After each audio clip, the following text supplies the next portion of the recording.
수도 있지만 한번 같이 보겠습니다. 저는 회사에서 20년째 이런 회사에서 근무하는 부장이고요. 저는 주도적인 삶을 산다고 생각해요. 왜? 오늘 여기 이 시간에 맞춰 오기 위해서 회사에서 땡땡이 치고 여기 왔어요. 이렇게. 땡땡이를 칠 수 있는 주도권 제가 갖고 있습니다. 그래서 20년째 화학과 관련된 일을 해요. 그럼 제가 얼마나 중요한 일을 하느냐? 제가 포스코 열연 공장인데 학생들 나중에 이런 데서 요즘은 포스코에도 여직원이 굉장히 많아요. 옛날에는 남자 직원밖에 없어요. 근데 요즘에 기술을 하시는 분들 보면 한 20-30%는 여직원들입니다. 왜? 뭐 창의적인 걸 많이 해요. 뭐 가서 뭐 노가다 할 거 아니잖아요. 그러면 저기서 나오는 전산 데이터를 보고 해석하고 앞으로 방향에 대해서 더 잘해요. 그래서 여자분들도 그래서 저는 여기서 공장에 들어가는 특수 윤활유를 제가 개발하는 일을 해요. 그래서 여기에 기름을 넣으면 저 제품이 빠른 속도로 나오느냐, 그다음 얼마나 품질이 좋게 나오느냐 이런 걸 결정해요. 그래서 문제가 있으면 문제를 찾아서 해결하는 일이 제가 평상시 하는 일이에요. 이게 왜 중요하냐면 이거 좀 그렇고 저는 공장이 딱 들어가면 품질이 나오는데 1년에 2조의 매출을 해요. 저는 공장이 포스코에 여러 개가 있는데 한 공장당. 그럼 하루 동안 문제가 생겨서 저 아변기가 쓰면 하루에 55억의 손실이 납니다. 그래서 저게 아변기가 딱 2시간 쓰면 공장장한테 보고되고 6시간 이상 쓰면 저 상황이 한국 서울에 있는 포스코 본사에 정준양 회장이라고 하죠. 그분한테까지 보고가 돼요. 문제의 원인이 무엇인지 빨리 찾아서 해결을 해야 되는 역할이에요. 저는 이곳의 역할을 하는데 저희가 저 문제를 굉장히 잘 찾아요. 왜 잘 찾느냐? 제가 공부를 잘해서 그러냐? 그렇지 않아요. 학교 다닐 때 별 보느냐고 공부를 되게 못했어요. 근데 지금 왜 이렇게 문제를 잘 찾느냐? 제가 이따 말씀을 드리겠습니다. 별을 열심히 봐서 그래요. 이 얘기는 뭐 너무 저희 회사 관계인데 이거는 잘 모르니까 넘어가고요. 여러분하고 관계된 거 제가 석강 한국구에 부산 아파트 사는데 어쩌다가 아파트 입주자 대표회장을 했어요. 네, 어쩌다가 했어요. 네. 그래서 제가 뭘 했냐면 저희 아파트 보니까 공동전기료가 2억 4천만 원을 썼어요. 2011년에. 근데 2012년에 5,400만 원밖에 안 썼어요. 얼마가 줄었죠? 1억 8천만 원의 전기를 절약했어요. 에너지 절약을 한 거죠. 온실가스를 감축한 거죠. 제가 주도적으로 이 일을 1년 만에 진행을 했어요. 그래서 제가 뭘 받았느냐? 서울시에서 최우수 아파트 박원순 시장한테 작년 26일 받았어요. 그 다음에 제가 5월 달에는 제가 절전소장입니다. 네. 이렇게 실감나는 실감나는 거 재미있게 에너지 절약자고. 여러분 에너지 절약하면 내래 야 더운데 에어컨 키지 마. 이게 에너지 절약자는 아니라고 생각해요. 더워 죽겠는데 그죠? 시원하게 생활하면서도 과학적으로 에너지를 절약할 수 있어요. 저희 집 전기료 얼마 나오는지 보시겠어요? 9,700원. 네? 저희 아파트의 동일한 면적 270kW 쓰는데 저희 집 115kW 쓰죠? 마이너스 58%. 그러면 이걸 하기 위해서 제가 저희 딸하고 저희 아내한테 아무것도 못하게 하느냐? 그렇지 않아요. 다 해요. 하면서도 과학적으로 전기를 절약할 수 있다는 거예요. 그래서 제가 통계를 내보면 저희 아파트에 2,000세대가 있는데 33평 기준으로 840세대가 있어요. 그 집에 1년간 전기료를 보니까 58만 원을 쓰더라고요. 1년간. 근데 저희 집 최근에 15만 6천 원 씁니다. 근데 제가 절약 운동을 하기 전에 31만 원 썼어요. 그래서 이런 것들을 제가 합니다. 저희 집 전기료 통계도 이렇게 내고 그래요. 제가 하는 게 전혀 이상하죠. 그죠? 제가 화학적으로 하고 저를 보는데 별 얘기 안 하고 최근에 제가 그러니까 저희도 우리 회사 사장님이 보면 넌 되게 이상하다 그래요. 제가 포스코를 위해서 되게 중요한 역할을 하는데 그거와 관련해서 매스컴에 한 번도 안 나와. 근데 별을 열심히 봐서 책을 썼어요. 또 책 잘 팔려요. 네, 어쨌든 내용이 좋으니까 잘 팔리겠죠, 그죠? 그래서 저런 것도 또 매스컴에 나와요. 근데 최근에는 저거보다 더 많이 나오는 게 이거예요. 에너지 절약을 많이 해서 조선님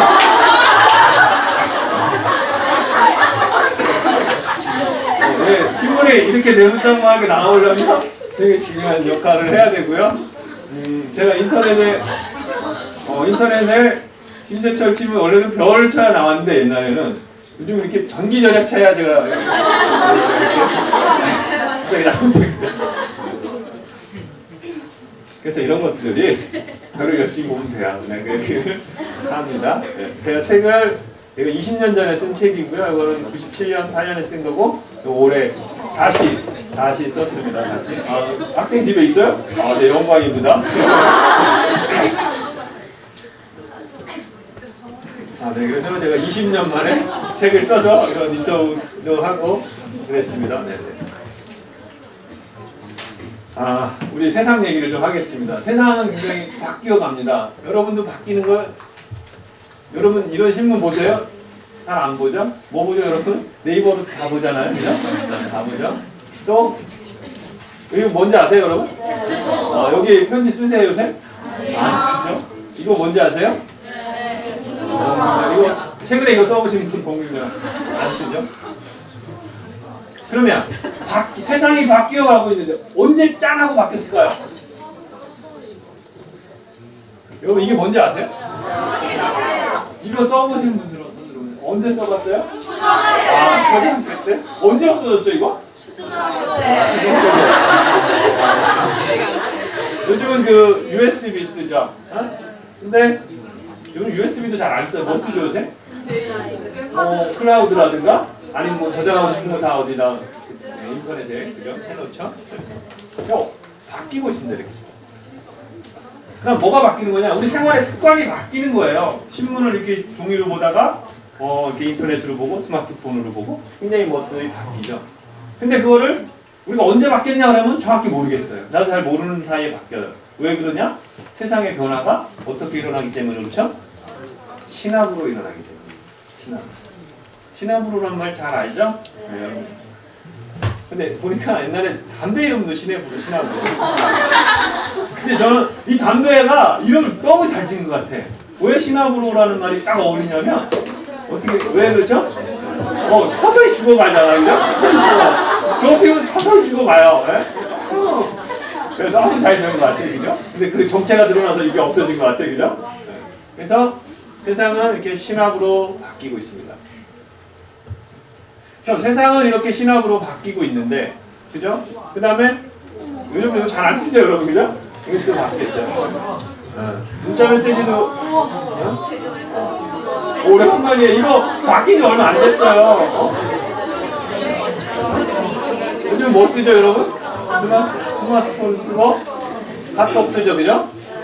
카톡 쓰는 게 당연한 거죠, 그죠? 근데 당연한 게 바뀐 거예요. 여러분도 누가 바꿨죠? 어떤 사람이. 그래서 여러분들이 그 어떤 사람이 되어 가라는 거예요. 그건 꼭 무슨 박사가 돼야 되고 공부를 부지하게 잘해야 되고 그런 건 아니에요. 그래서 생각하는 사람, 질문하는 사람, 이런 사람들이 세상을 바꿔갈 수 있다는 거예요. 제가 뭐 천문학 박사도 아닌데 여기서 이런 강연 하잖아요. 영광이에요. 제가 강의하는 거 이렇게 들어준다는 거, 이런 기회도 있는 거고요. 제가 전기절약 교육하면 제가 다음 달에 서울시에서 250명 공무원 넣고 교육하는데요. 박원순 시장님도 오십니다. 이렇게 들으러. 네. 전기를 어떻게 하면 절약할까? 이런 생각을 해서 이렇게 시작을 했어요. 네. 그래서 세상은 당연하지 않았던 것들이 당연해지면서 바뀌어가는 거예요. 근데 여러분들은 당연한 것들에 대해서 너무나 많이 배워요. 학교에서 배우는 거 다 당연하게 뭐 책에 나와 있으니까 맞지라고 배우죠. 그다음 선생님이 얘기하는 거, 다 맞지. 또 집에서 부모님이 얘기하는 거, 그건 잘 말을 잘 안 들어, 그죠? 초등학교 때는 부모님이 얘기하면 당연하지 그랬는데 요즘은 여러분 막 개기죠, 부모님한테. 어쨌든. 네. 그래서 우리가 언제부터 물을 사 먹는 게 당연해졌을까요? 옛날에는 그냥 이런 물 먹는 게 당연했는데 이렇게 바뀌어가는 겁니다. 그죠? 그래서 신압으로 바뀌는 세상을 이렇게 세상이 신압으로 바뀌는데 그 바뀌는 세상을 이렇게 한참 지난 다음에 세상이 많이 바뀌었네? 이러는 사람 중에 성공한 사람이 없어요. 그 바뀌는 걸 내가 느끼면서 그러면 나는 어떻게 세상을 바꿀 것인가? 나의 미래를 어떻게 바꿀 것인가? 나의 꿈을 어떻게 만들 것인가? 이런 것들을 생각해야 된다는 거예요. 그죠? 남들이 해놓은 거를 그대로 잘 실천하는 그런 삶만 살아서는 안 된다는 거예요. 그죠? 그래서 변화되는 세상을 느끼면서 스스로 미래를 바꾸자. 이 얘기를 하려고 합니다. 그래서 관점의 변화, 그 다음에 질문이 세상을 바꾼다. 세상을 바꾸는 힘은 질문에서 나오는 겁니다. 그래서 그럼 질문에 익숙치 않아요. 제가 그거에 대한 강연을 많이 다녀보면 초등학생들 질문 무지하게 해요. 근데 고등학교 강연하면 거의 안 해요. 왜? 왜 안 하죠? 쪽팔려서 안 해요. 쪽팔려 틀릴까봐. 그죠? 네. 근데 그렇게 되면 세상에 나가서 어떤 현상에 대해서 질문하는 버릇이 안 돼 있으면 나중에 갑자기 안 돼요. 공개적으로 하기 어려우면 내 스스로 책에다가 아니면 인터넷에서 궁금한 것들을 써나가면 돼요. 그럼 나중에 그걸 어디서 찾아보든 대화할 때가 있을 거 아니에요. 그 질문을 만들어 보는 게 되게 중요해요. 그래서 저는 저 책을 쓰면서 모든 질문으로 시작을 하게 책을 만들었어요. 한번 느껴보라고. 왜? 여러분이 다 아는 걸 수 있어요. 하늘이 도는가 땅이 도는가. 당연히 하늘이 돌죠. 그래도 질문을 던졌어요. 왜? 여러분 하늘이 도는지 어떻게 알죠? 하늘이 돌지 않고 땅이 돈다는 거 여러분 언제 느낄 수 있어요? 언제 느낄 수 있어요? 땅이 돈다는 거. 하늘이 도는 게 아니라 땅이 돌고 있다는 걸 나는 이래서 느낀다. 나는 이렇게 설명할 수 있다. 설명할 수 있는 사람? 선생님이 가르쳐줬어요. 선생님이 가르쳐줘서 내 책에 다 나오니까 다 아는 거예요. 그러면 땅이 돌아서 아침에 일어나면 좀 어지럽죠? 안 어지럽나? 네, 안 어지럽어. 우리 인간의 감각으로 땅이 돈다는 걸 전혀 느낄 수 없어요. 근데 그래서 그걸 우리가 그럼에도 여러분은 지금 뭐 땅이 돈다는 걸 당연하게 느끼잖아. 옛날엔 그게 당연한 게 아니었어요. 옛날에는 하늘이 도는 게 당연한 거였어요. 왜? 하늘이 도는 것처럼 보이니까요. 근데 그거에 질문을 한 사람이 여러 사람이 생겼고 그래서 땅이 돈다라고 바뀌는 거예요. 그 얘기를 오는 거예요. 그래서 여러분은 어떤 현상이나 사실을 배우거나 느낍니다. 책에서 배우거나 아니면 어디서 느낍니다. 그러면 그거에 대해서 왜 그런 현상이 일어났을까? 또는 그걸 어떻게 알아냈을까? 라고 질문을 해야 됩니다. 내 스스로. 모르면 친구한테 할 수도 있고 선생님한테 물어볼 수가 있는 거죠. 그죠? 그래서 질문하는 습관이 길러지는 거예요. 그래서 인류는 질문을 통해 세상을 변화시켰고 발전해왔습니다. 여기 보면 모든 것이 당연하면 바꿀 것이 하나도 없습니다. 당연함에 갇히지 말아요. 갇히면 안 됩니다. 그죠?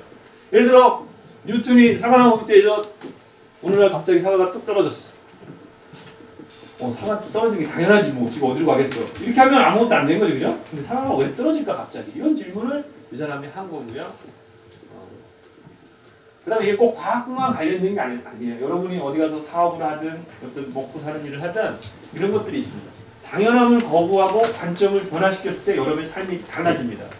예를 하나 들어볼까요? 1991년에 일본의 아오모리 현이라는데 굉장히 큰 태풍이 왔습니다.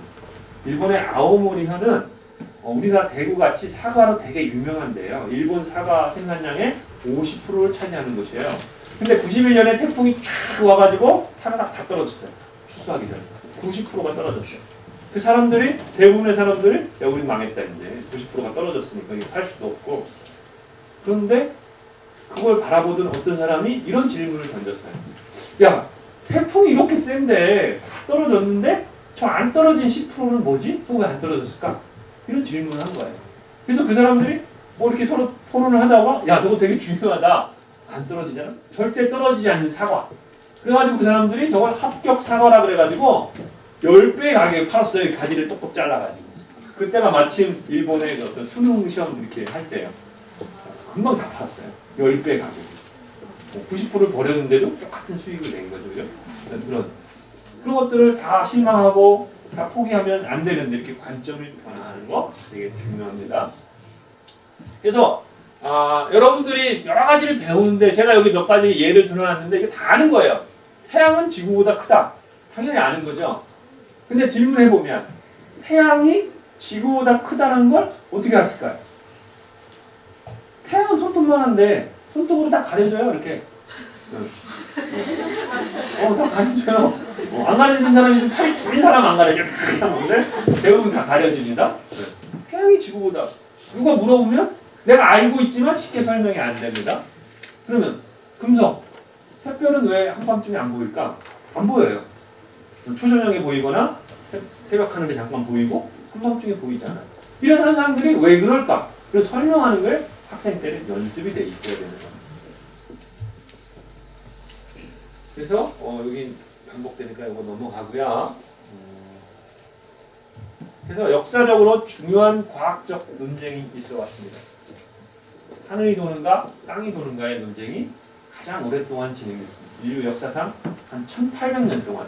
그러니까 땅이 돌 수도 있다라고 생각한 사람들이 이론을 세우고 그게 과학적으로 증명될 때까지 1800년이 걸립니다. 지동설을 처음 주장한 사람이 코페르니쿠스가 아닙니다. 코페르니쿠스보다 1800년을 앞서서 지동설을 이야기한 사람이 있습니다. 그러니까 이때부터 하늘이 도는가 땅이 도는가의 논쟁이 붙는데 얼마나 격렬하게 논쟁이 붙냐면 이 땅이 돈다고 이야기하다가 종교 재판을 받아서 죽은 사람이 있어요. 얼마나 무서운 거예요, 그죠? 네, 그런 것들이 있었습니다. 그럼 최근에 우주는 팽창하는가, 어떤 정적인가 이런 논쟁도 있었고요. 뭐죠? 지금 지구 온난화 논쟁이 굉장히 뜨겁게 일어나고 있죠. 하늘이 도는가 하늘이 돌든 땅이 돌든 뭐 내가 사는데 무슨 상관이 있느냐 이렇게 이야기할 수도 있습니다, 그죠? 근데 그 논쟁의 과정에서 과학 혁명이 일어납니다. 갈릴레오 때. 근데 왜 중요하냐면 갈릴레오 이전 4000년 동안 인류가 발전한 것보다 갈릴레오 이후 400년 동안 발전한 것이 몇십 배 더 빠르게 인류 문명이 발전합니다. 그래서 굉장히 중요한 거고요. 지구온난화 논쟁은 오늘 시간이 되면 여러분들하고 조금 이야기할 수도 있을 텐데요. 저는 이게 관심이 되게 많습니다. 여러분의 삶과 직접적 관련이 있는 과학적 논쟁입니다. 지금 조금 불편할지 모르지만 여러분이 결혼해서 낳은 아이들은 이 문제로 인해서 생존의 문제와 부딪힐 수도 있습니다. 여러분의 현실입니다. 그러면 이런 것들을 과학적 사실을 지구온난화가 뭐냐? 뭐 대충 다 여러분 매스컴에서 들었기 때문에 알 거예요. 근데 그렇게 단순하게 아는 게 중요한 게 아니라 이해하는 게 중요한 거예요. 중요한 거예요. 그래서 그거에 대해서도 이따 시간이 좀 되면 이야기하겠습니다. 자, 그러면 가장 쉬울 것 같은 하늘이 도는가 땅이 도는가에 대해서 우리 한번 봅시다. 자, 하늘이 돌고 있습니다. 이렇게 태양이 돌고 떠서 남쪽으로 왔다가 이렇게 서쪽으로 집니다. 그 다음에 별들도 이렇게 돌죠. 달도 이렇게 돌고 있습니다. 그 다음에 뭐도 돌죠? 별들도 이렇게 돌죠. 서른 바퀴씩. 하늘이 도는 것처럼 보이죠. 세상 사람들은 하늘이 정말 도니까 내가 돌고 있다는 걸 전혀 느낄 수 없잖아요. 그러니까 하늘이 돈다라고 당연히 생각했습니다. 그리고 결정적으로 이 세상의 중심이 나다. 내가 살고 있는 지구라고 한 이유가 있습니다. 왜 그러냐? 보니까 우주에서 내가 제일 큰 거예요, 지구가. 왜? 하늘에 손톱만한 달 있죠? 손톱만한 태양, 손톱보다 더 작은 겨울이 있죠. 그리고 내가 사는 지구는 무지하게 큽니다. 지구는 얼마나 크냐? 이렇게 바라보면 지구가 둥근데 둥근 걸 알 수가 없어요. 그리고 혹시 비행기 타고 가다가 이렇게 지구를 쳐다보면 지구가 둥글까요? 그렇죠? 지구가 둥글다는 거 언제 느낄 수 있죠? 우주에 나가면. 근데 우리 못 나가잖아요, 그렇죠? 그래서 왜 지구가 둥글다는 걸 느끼기가 어렵습니다. 근데 그것도 생각의 힘으로 지구가 둥글다는 걸 알아낸 사람들이 있습니다. 피타고라스라든가 아리스토텔레스라든가 2500년 전에 이미 지구가 둥글다는 걸 정확하게 알고 있었어요. 피타고라스는 높은 산에 올라가면 경치가 좋아진다는 사실로부터 그도 알았어요. 아리스토텔레스는 어떻게 알았는지 제가 좀 이따 얘기를 해드리겠습니다. 어쨌든 옛날 사람들은 우주에서 지구가 가장 크니까 이 세상의 중심은 지구고 조그만 게 도는 게 당연하지 그렇게 생각했습니다. 이것이 바로 지구 중심설입니다. 지구가 이 세상의 중심이라는 지구 중심설이고 지구가 우주의 중심이면 나머지 하늘이 돈다라는 게 천동설이죠. 그래서 이게 천동설을 인류의 마음속에 받아들여지고 몇천 년 동안 자리 잡고 있었습니다. 그런데 어떤 사람이 이거에 거부하는 사람들이 생겨납니다. 의문을 가집니다. 태양, 지구, 달 중에 어떤 것이 더 클까라는 생각을 합니다. 왜 그런 생각을 하냐면 달은 손톱만 하고 태양도 손톱만 한데 왜 이런 질문을 하냐면